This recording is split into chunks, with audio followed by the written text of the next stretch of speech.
One की यात्रा। तमसा नदी को पार करने के पश्चात रथ तीव्र गति से बढ़ने लगा। द्रुत गति से दौड़ता हुआ रथ निर्मल जल से युक्त वेदश्रुति नामक नदी के तट पर जा पहुंचा। वेदश्रुति नदी को पार कर रथ दक्षिण दिशा की ओर बढ़ता गया। वे उस स्थान में पहुंच गए जहां समुद्रगामिनी गोमती नदी प्रवाहित हो रही थी। सरिता के दोनों तटों पर सहस्त्रों गौओं के झुंड हरी हरी घास चर रही थी। गोमती नदी को लंघ कर रथ ने मोरों और हंसों के कलरवों से व्याप्त स्यंदिका नामक नदी को भी पार किया। यह क्षेत्र धन धान्य से संपन्न और अनेक जनपदों से घिरा हुआ था। राम ने सीता को बताया कि पूर्वकाल में इस क्षेत्र को राजा मनु ने इक्ष्वाकु को दिया था। शीघ्रगामी अश्वों ने रथ को विशाल और रमणीय कोसल देश की सीमा तक पहुंचा दिया। सीमा के पार होते ही राम रथ से नीचे उतरे और अयोध्या की ओर मुख कर श्रद्धापूर्ण वचनों में कहने लगे, सूर्यकुल के सत्यवादी नरेशों द्वारा स्नेह पूर्वक परिपालित है अयोध्या नगरी। विवश होकर आज मुझे तुझसे दीर्घ काल के लिए विलग होना पड़ रहा है। हे जन्मभूमि, मेरी दृष्टि में तुम सदैव स्वर्ग से भी अधिक श्रद्धेय और पूजनीय रही हो।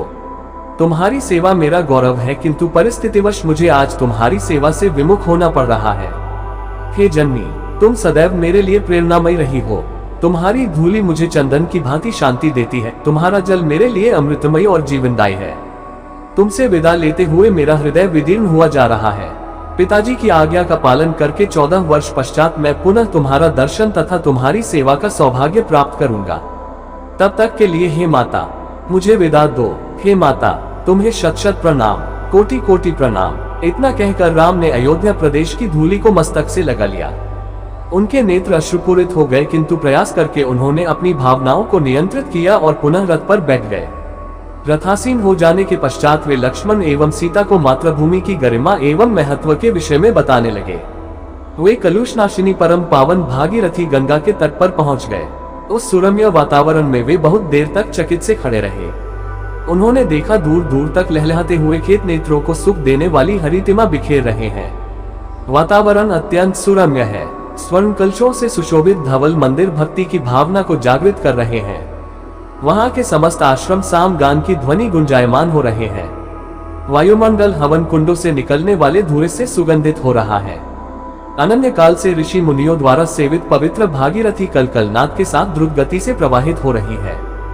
गंगा के जल में हंस, कारंडव आदि पक्षी विहार करते हुए मधुर स्वर में गा रहे हैं, मानो वे गंगा की स्तुति कर रहे हो। त्रिपदगा पुण्यसलीला गंगा के दोनों तटों पर खड़े वृक्ष रंग बिरंगे पुष्पों से सुसज्जित हैं। ऐसा प्रतीत होता है कि वे अपने फूलों का अर्घ्य चढ़ाकर गंगा का अभिषेक कर रहे हैं। वे इस मनोमुग्धकारी छवि निहारने में लीन हो गए।